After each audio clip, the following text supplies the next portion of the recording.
Good evening, everybody. System Chalk here with the 144th episode of the House of Light expansion, our first run through YouTube, expansion to Book of Hours, playing as the Archaeologist. So we've got a little bit to go through, although I've noticed that my notes are pretty sparse. So I do see reading The Sun Disfigured is somewhere on the list. And then I had a note about Stone Stories or Leaves and Thorns, and I think that might be related to reading the Shavenlock Tantra.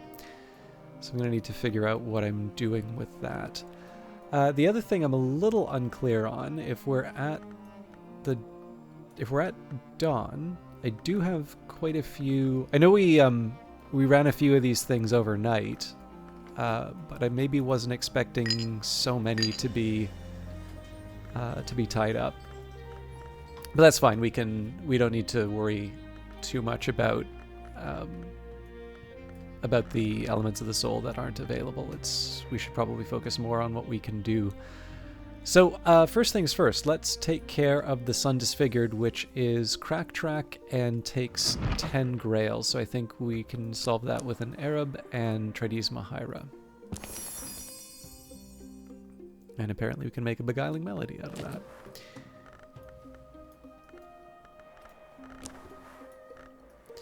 Alright, Grail Birth. I can master this mystery, enough Grail to match Mystery Grail. Oh, hang on, I remember now.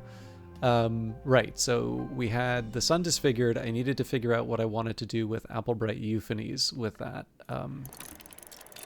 That I can solve, though, because we have a few skills that are candidates for moving that up, and in fact I believe Applebright Euphonies is something that I can put into Illumination, which has quite a bit of sort of free space.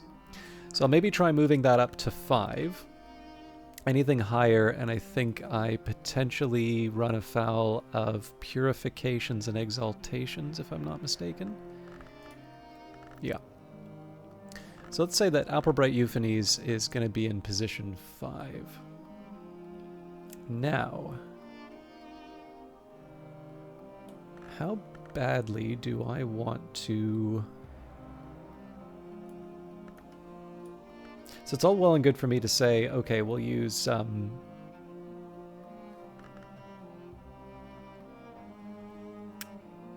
We'll try and move up Leaves and Thorns and Stone Stories. Or perhaps Stone Stories.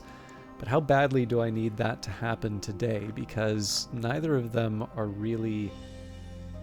neither of them are really tied to the heart... the heart, sky, or moon that I'll be getting. Or sorry, moth as well. That I've got in the queue right now. I suppose there's an argument to be said, like, I think there's an argument for moving things up, but perhaps this isn't, the Shavenlock Tantra isn't the one that I want to be pushing forward with right now. So let's take another approach. So I guess what a large part of what this comes down to is what are the highest level skills that I've got in the inventory right now. So we've currently got Edicts Martial, that's already at 9, that's committed. Great Signs and Great Scars is 8 and committed. But something like Drums and Dances we have a little bit more of an open space for. More importantly, it's one where we've got, we can take advantage of the heart as well as the, well, I mean, there's the nectar, but that's maybe not so important.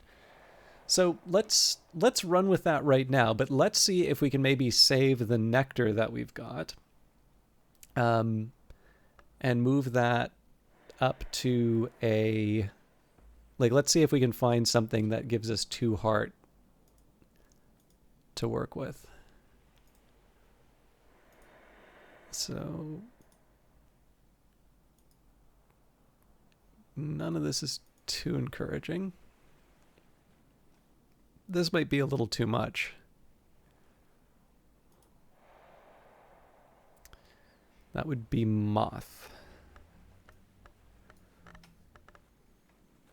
I think Resurgences and Emergences would give me Grail and Moth, if I'm not mistaken. But I want to double check.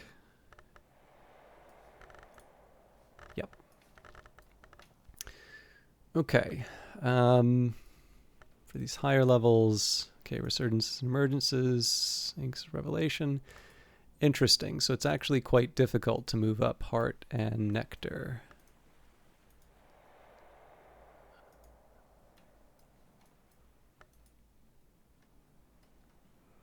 Surgeries and exsanguinations should do the trick, though.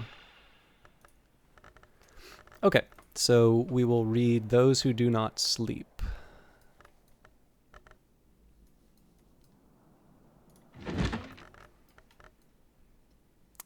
Although I believe I may have just cut myself off from... No, we should be fine. Okay.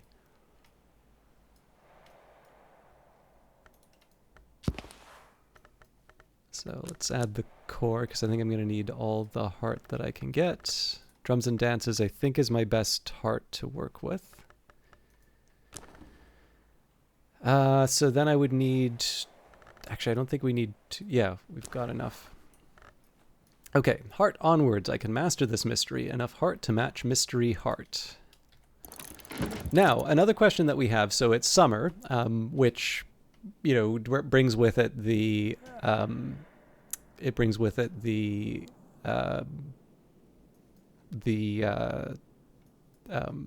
barber. Don't think the well, okay, we have the rose. I think there's a mothy, yeah. The Silent Hall technically gives us a little bit more. In fact, one thing I could do, I might be able to swing this the next day. I realize we've got a few minutes of talking here, so I don't want to spend too much more time on this, but let's just say, for the sake of argument, if we had 2 moth, so then we use the Tryst, which brings us to 4. From there, I think we could actually swing a 5 memory. So that takes us up to 9.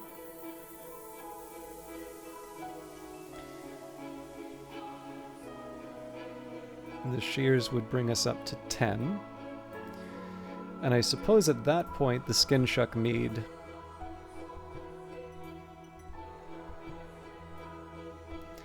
Okay, so a lot of this hinges on whether or not we can get this a Newman. So I'm not quite ready to... I don't think I'm quite ready to bring in the barber yet, but we will talk with Denzel. I'm always welcome at Denzel's smithy. Denzel will offer help for free as a friend. If you give him occult coinage, he will perform the service of division.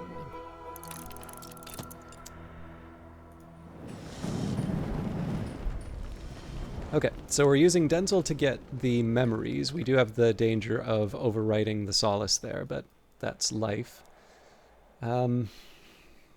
I'm slightly inclined to try and move towards getting the levels for drums and dances, but the challenge here is we don't know what we're getting from the book. So I think, as much as I hate to do it, we're going to sit and wait for the next little bit. I will, however, go to the Sweet Bones to make a little bit of money. There's not much work on offer in Brandkrug, but I can find 6 pence worth of odd jobs. May not be a bad idea while we wait for this. Can do another order. So we've got 2 butter, 3 butter.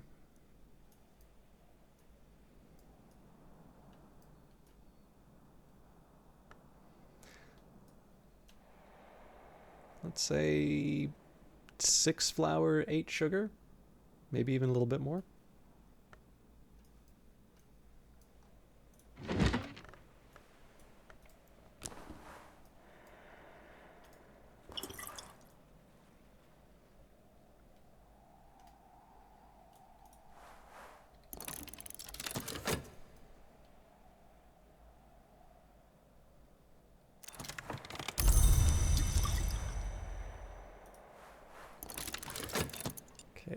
The only catch here is I need to keep track.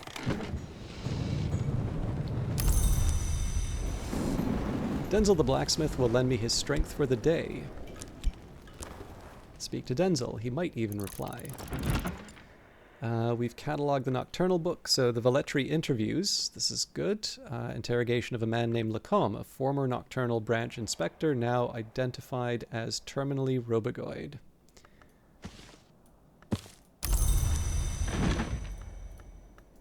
And the radical measure glossed. Ah, okay. Did we commit the... I think we've got a home for the preliminary meter now, but I don't actually know that for sure. So this is a little bit of an upset of the existing setup, but I'm sure we've got other surprises just waiting around the house, but this'll do. All right. So again, this is partly... I don't actually need to do these big orders like this. It's just I tend to like having... I like having the supplies. It does create some problems in terms of storing everything. But, I don't know, the big batches, especially because I have a reasonable store of... or not a store. The storage is the problem. I've got a reasonable cash hoard. I can sort of afford to do these big batches.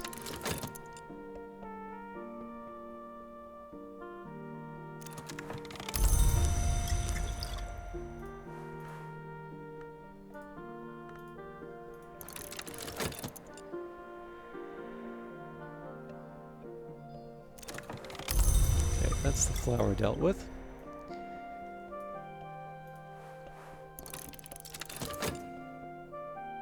It's also just a nice thing to pass the time while we're waiting for all the other events. I think I will actually go for 6 on these.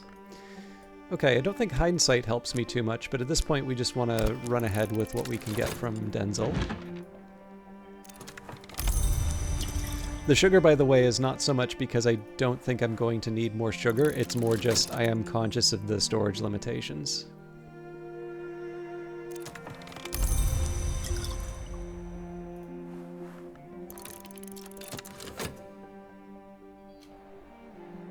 So 2 more of those, and we'll maybe get a couple more units of butter.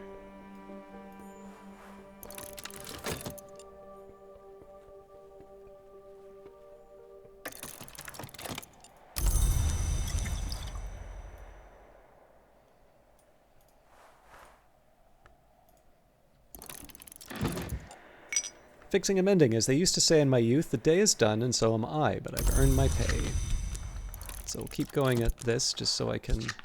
I mean, partly I'm going to have to be repairing the hole that I blow into my budget with the order, but also we don't have that much to do. It is summer. I'm sitting on the bench outside the Sweet Bones eating crumbly cheese and nettle wrappings and good black rye bread, soaking up the sun. Now I'm a little surprised we don't have an order from Oriflammes. It could be that there was already one and I'm just not remembering it, but I would have thought that we would still get a book.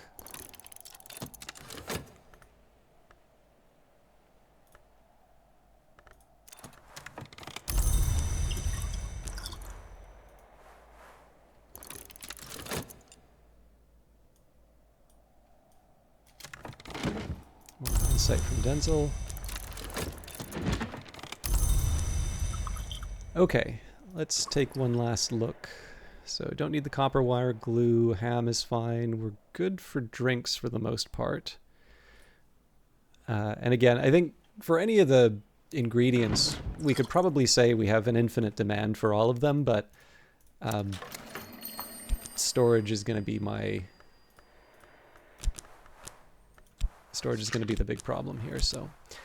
Post a completed Cater and Hero order form. Complete the order.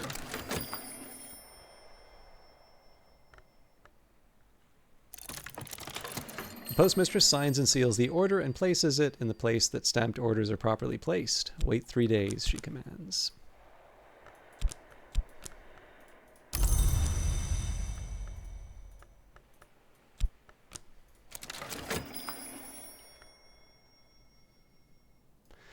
Today will pick up a little bit in about, I think, 30 seconds when we complete the 2 books. So we don't need to worry about conflict with the Newman. However, we may overwrite something with the... sorry, not the Sun Disfigured. We may overwrite something with the... Those Who Do Not Sleep. Denzel is really pushing the hindsight today.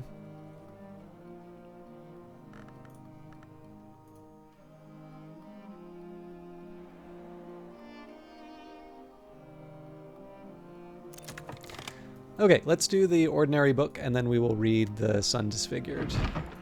Those Who Do Not Sleep, the Mystic Broadnax, discusses the origins of the Sister and Witch and of the Thunderskin. The Sister and Witch were born in 2 wombs, one poor, one rich, across the sea. The Sister was stronger in the aspect of heart, and so their survival was assured. The Witch was stronger in the aspect of Grail, and so they were not satisfied. When the Sister and Witch came west, the Red Grail permitted their ascension, but then grew jealous of their power. It lured a great musician into the ranks of its names and caused him to be reborn reborn from blood as a heart hour, so that the Grail might maintain dominion there also, but its victory is not assured.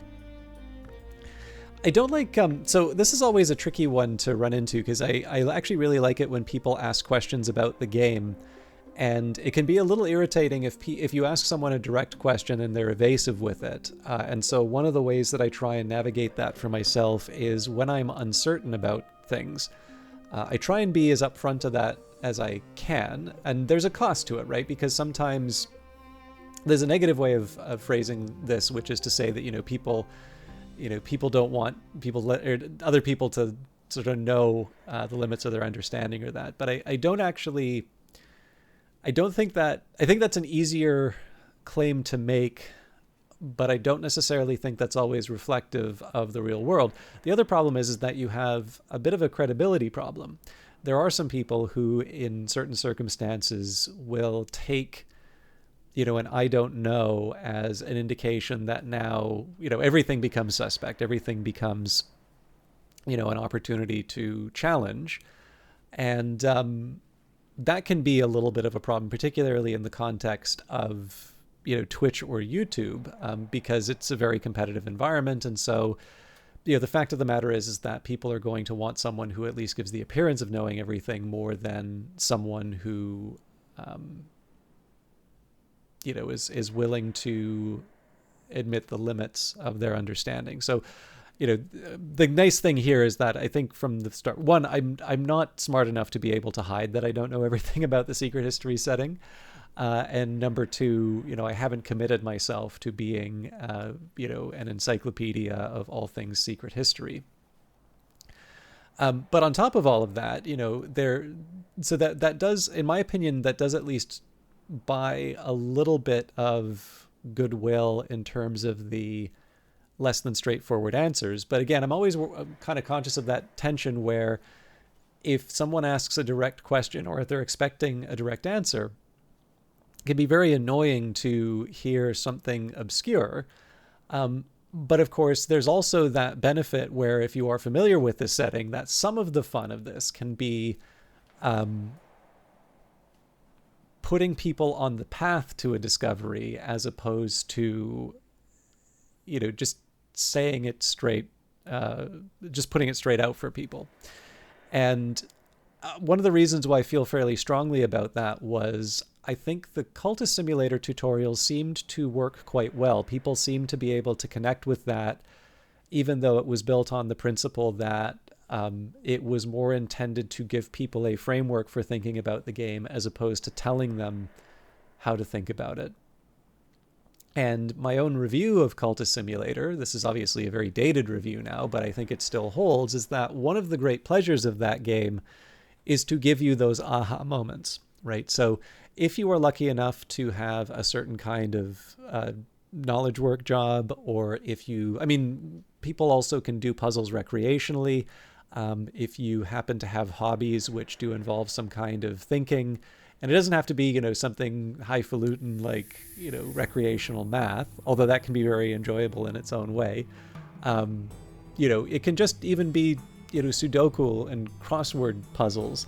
But essentially, if you are the type of person who does those in a way that allows, like, you force yourself to work through them, even though there are those moments that you feel stuck, those give you those wonderful moments where everything sort of clicks, and this thing that seemed impossible isn't just known, but you know that with like a certainty that is very hard to describe. But I think most people, at least once or twice in their life, even if they're not someone who really excelled academically, probably have some sort of feeling. And I think to a certain extent, maybe you become a reader, or you like doing puzzles, or there's a number of different ways that you can arrive here. But it's sometimes the pursuit of that feeling can be the reason why you have people who become really, really into things like crossword puzzles, and maybe even design crossword puzzles. I do know someone who actually designs crossword puzzles, and I was fascinated to learn about some of the details and conventions of that style. So with that in mind, I've been delighted by some of the questions. These are actually even on some of the older videos, I've noticed. But people have been asking some questions, and they've been asking lore questions. And one of the things I found so interesting, some of these are brushing up on areas that I don't know particularly well myself. And I've definitely read other opinions about it, and they even seem to be ones that are correct, but they're ones that I can't actually align with any in-game reference for myself. And so the question is, do I provide answers that aren't necessarily ones that I've arrived at on my own, and I couldn't necessarily defend with an in-game answer? But as an example of the sort of thing which I think can be either fun or at least an example of how you kind of go on this road yourself. And sorry, this is such a huge scaffolding to make a very simple point, but these little books, these little moments here, are ones which are actually really good for helping build the muscles to sort of recognize little tips and connections and gain a greater understanding. Some of them, there's only so far you can go in terms of the understanding of the setting on its own. In some cases, you do actually need to draw from other resources which aren't necessarily directly connecting lines from books. So for instance, if you were to come up with a perfect system where you replace the names of certain things so that there's a uniform naming as opposed to all of these different references to different entities, I think you would still have some gaps compared to what sort of I think are accepted as answered questions in terms of this setting. But it can still be a good way of sort of getting enough of a foundation from which you can build your own understanding. So if we take those who do not sleep, one of the things we can do here is unpack a little bit of what's revealed in this specific book, but also what's revealed relative to things that we've already known. And this is one of the biggest reasons why you want to read and reread books, because what's taken as informative will change as you read certain books and learn certain terms. So those who do not sleep, the Mystic Broadnax discusses the origins of the Sister and Witch and of the Thunderskin. So Sister and Witch, we've got, actually both the Sister and Witch and the Thunderskin we've got. So, sorry, that's Witch and Sister. This is Sister and Witch. The Sister and Witch brings the Sister and Witch brings together what cannot be apart. She is sought beneath the moon and at the water's edge. She is pearl, amber, coral. She cannot be touched. She cannot be separated. And the Thunderskin, he cannot be stilled. He demands the dance. He is beaten like a drum. He is heard in the wood below the world. The other thing too, right, is there is a bit that's also revealed when you look at the images. So you can see. But I mean, the thing about images, of course, will be what you take for yourself isn't necessarily going there. Isn't always that appeal that you can make to the to other resources. Sometimes you need to you need a little bit more of an understanding before you can feel really confident in what you pick up from the images. But in any case, we're talking about two different hours, Sister and Witch and the Thunderskin. The Sister and Witch were born in two wombs, one poor, one rich, across the sea. The sister was stronger in the aspect of heart, and so their survival was assured. The witch was stronger in the aspect of grail, and so they were not satisfied. And of course, this isn't necessarily new because we've got the heart and the grail here. But in these cases here, you can, sometimes it's also nice to just see the connections. And in this case, if you see references to Heart and Grail, and it's an unknown hour, this isn't the only hour for which that would be true, but you may suddenly start thinking along these lines. This is where I wanted to talk, though. When the sister and witch came west, the Red Grail permitted their ascension, but then grew jealous of their power. It lured a great musician into the ranks of its names and caused him to be reborn from blood as a heart hour, so that the Grail might maintain dominion there also, but its victory is not assured.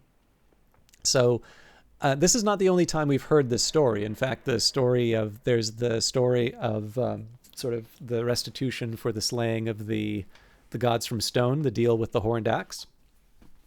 So there are different, arguably conflicting, or at the very least different. And then, of course, the problem with conflicting is that we've got multiple histories and we have things which might seem contradictory, but then there's additional information that shows actually these can exist together. So I'm always a little careful to say these things. But specifically when it says reborn from blood, when we go to the origins of hours, there's a reference to different types, right? So there's the gods from light, gods from stone, gods from blood. The gods from blood are the ones who are born from sacrifice. So in this case here, you can see these terms when you see and caused him to be reborn from blood as a heart hour. At no point does it actually say that this great musician was sacrificed, but because we have that other information, that's something that we can connect into that story. And again, even though it's only a couple of paragraphs, right? So there's 3 total paragraphs that you get from the book. There's the description of the book, there's I'm reading, I've read, but when you hook that into all of your other knowledge, and that can even just be directly what comes from the book, you actually can see that your reach is quite a bit further than it might first seem. A little bit like reading in the real world, of course, which is if you read a single book, you can get enjoyment and you can get knowledge from it. And if you're very lucky, you get both knowledge and enjoyment from it.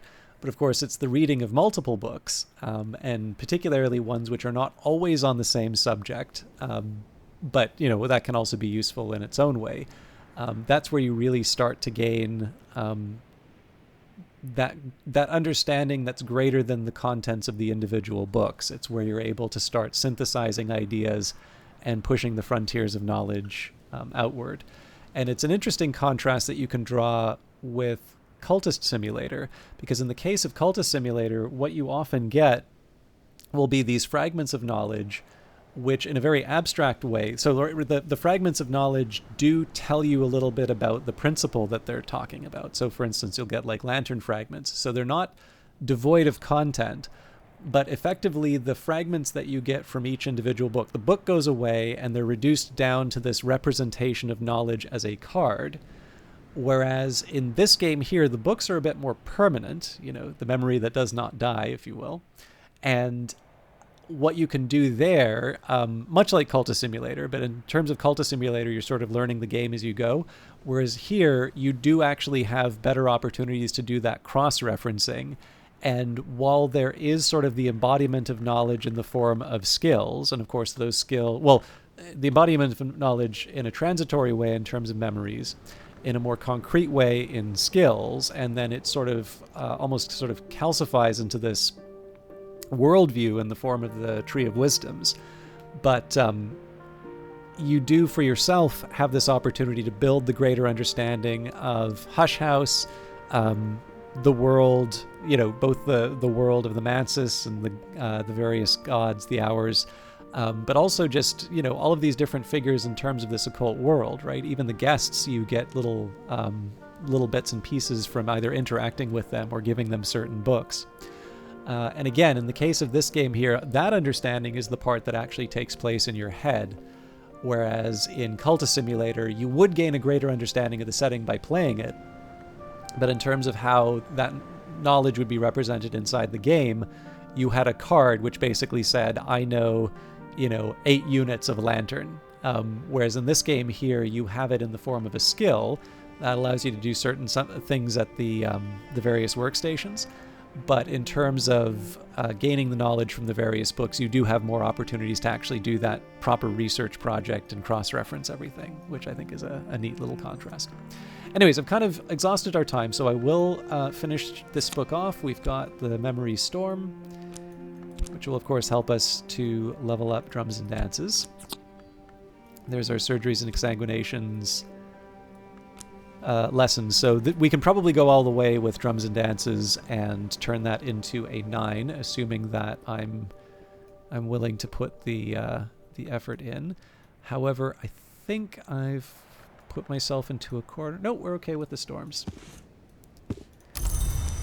And finally, we'll close out with the second Newman that we've gotten in this playthrough. This will be one that's pretty good for us, I think. The Sun Disfigured, a scroll of anthropodum parchment written in the golden ink called Uzalt.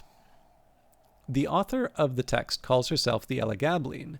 Sometimes she seems to be Sunset Celia, the Watchman's name. Sometimes she seems to be Lady Tryphon, the Grail Long. It is unclear whether these are separate entities or the same person. It may be unclear even to the writer. The flaws in the Sun's plan are elucidated. The Sun's plan itself is never entirely clear, but it is a project of some kind to enter, possess, or surrender to the glory, the pure light above the Mansus. This book suggests ways in which that plan might fail. So for our trouble, we've got the Sun's weakness. The Sun's sins and the Sun's scars are our salvation. There are histories where they will trap us, prevent us rising to eternity. So any librarian can use this to establish a history and complete the game, but the executioner can use it to win a particular victory. And it gives us 5 Grail, 5 Lantern, and 5 Moth. And of course, we were talking about how 5 Moth might be particularly helpful right now. And the Applebright Euphonies, so we could, in theory, take that up to level 5, which, again, because we said Purifications and Exaltations was sort of the top of the ladder for what I was currently working with, I may want to take the opportunity just so that I start locking myself into certain decisions in terms of the Tree of Wisdoms.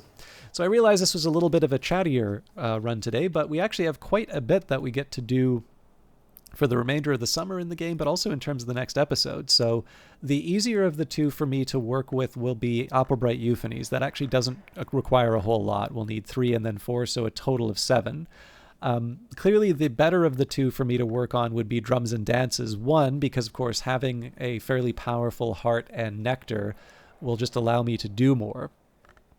But it's also the greater of the two challenges. So, I would need 7 Heart and Nectar, knowing that I still don't actually have an Earth sign. So, in this case here, I really only have 1 Nectar to work with. I do have the Sound.